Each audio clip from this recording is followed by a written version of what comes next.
Hey guys, Laura Gruneisen here. So today I wanted to talk a little bit about the importance of books that rhyme or have rhythm and why we should be selling these books to everyone that we see.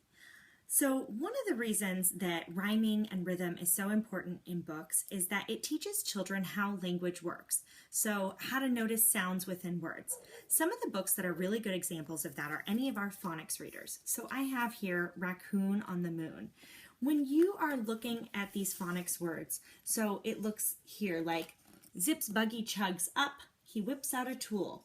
Fizz goes his gizmo, the ship is fixed.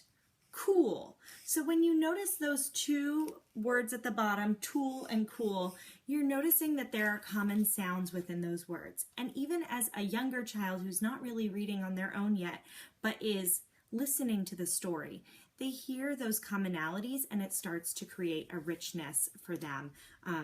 And that they are noticing how those sounds play together. Another good example of that is Dog and Mouse. There's lots of rhyming in this. Michelle Nelson Schmidt is fantastic at doing the rhyming thing. So, for example, I'm looking for someone, a very best friend, who is loyal and true from beginning to end.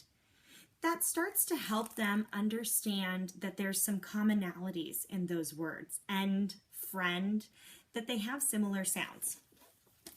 Another reason that rhyming is so important for kids is that it helps them experience the richness of language. So when we are just using everyday speech, we're just using actually quite a small set of words over and over and over.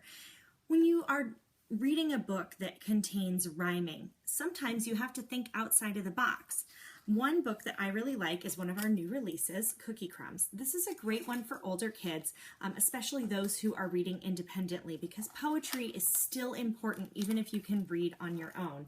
I love the illustrations in this. It's lots of fun. It reminds me a lot of Shel Silverstein, who is another one of my favorite poets. But I'll read you just a little bit in praise of rolling pins, which is for World UFO Day. It says, "A UFO just landed in a poison ivy patch. Blue aliens stepped out and instantly began to scratch. They asked the ivy owner, Angelina Cockapoo, is there a special magic that we aliens can do to get rid of these bloomin' human prickles on our skin? She chose an ointment meant for creatures uglier than sin, though she had never treated extraterrestrials before. Why, yes, she said, but keep your tails and earlobes off the floor." When you think about the words that are going to be in this book, the reading level is much higher. The experience and the richness of listening to it is going to expand a child's vocabulary, whether they are 2 and listening to these or whether they are 12 or even 22. So this is definitely one you should pick up. Another thing that is really important about rhyming is this learning to anticipate the rhyming word.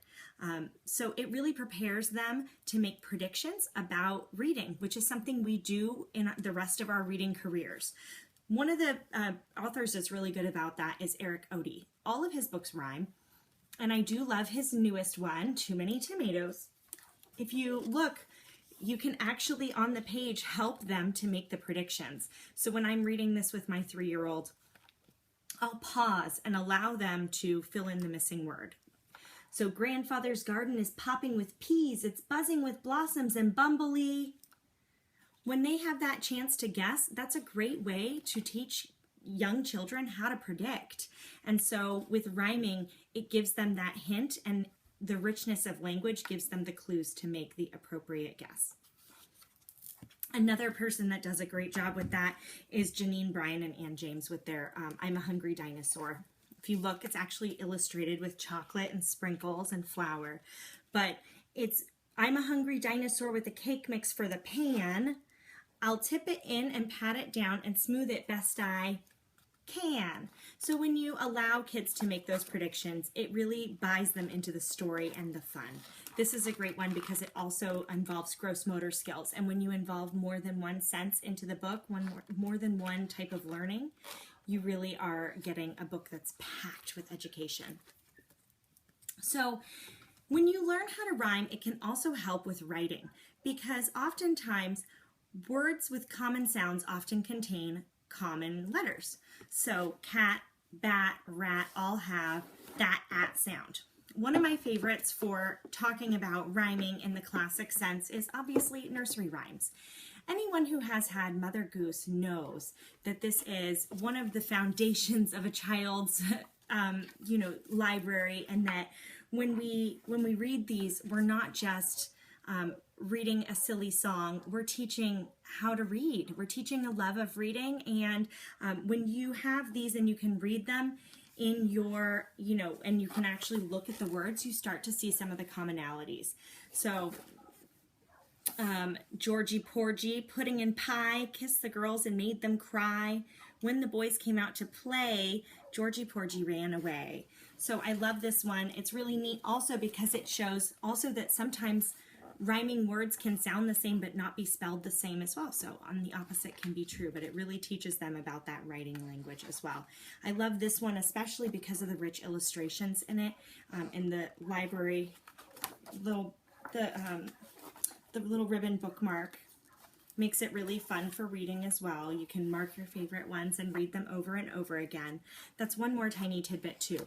When kids want to read a book over and over again, it means that they're learning something within that book. The better they know it, the more they can recite it, go with it. It gets boring for you as the parent or you as the one who's reading it over and over, but really you're giving kids that foundation where they're really picking it up and getting to master and own the book. So definitely have this one for your library. Every small child should get this. This makes a perfect baby shower gift. And I also like it just because there's plenty of spot up here for the inscription. If you wanted to write from grandma, from your favorite auntie, love mom, this is one of those books they're going to treasure and fight over when it comes to who gets to take what books to their grown-up house. The last thing that I want to talk about is studies have shown that kids who enjoy music, singing, rhyming on a regular basis, they tend to learn how to speak more easily. They also, it teaches them to hear a speaking beat, which is, studies have shown, actually crucial to learning how to read and be a proficient reader. One of the books I really like that explains that and does that in a really good way is Animal-y. This isn't necessarily a new title, but it is one that really shows that example really well. I love you hugely like a whale. I love you shyly like a quail. I love you cleverly like a fox. I love you powerfully like an ox. That common beat that goes through, that you can read it to, really shows kids how to pick up that rhythm of reading. And this one kind of has it all, being that it has adverbs, which is great for writing. It has lots of great animals for predicting that rhyming word for younger kids. This is one of those have-it-all books. Hope you've learned something today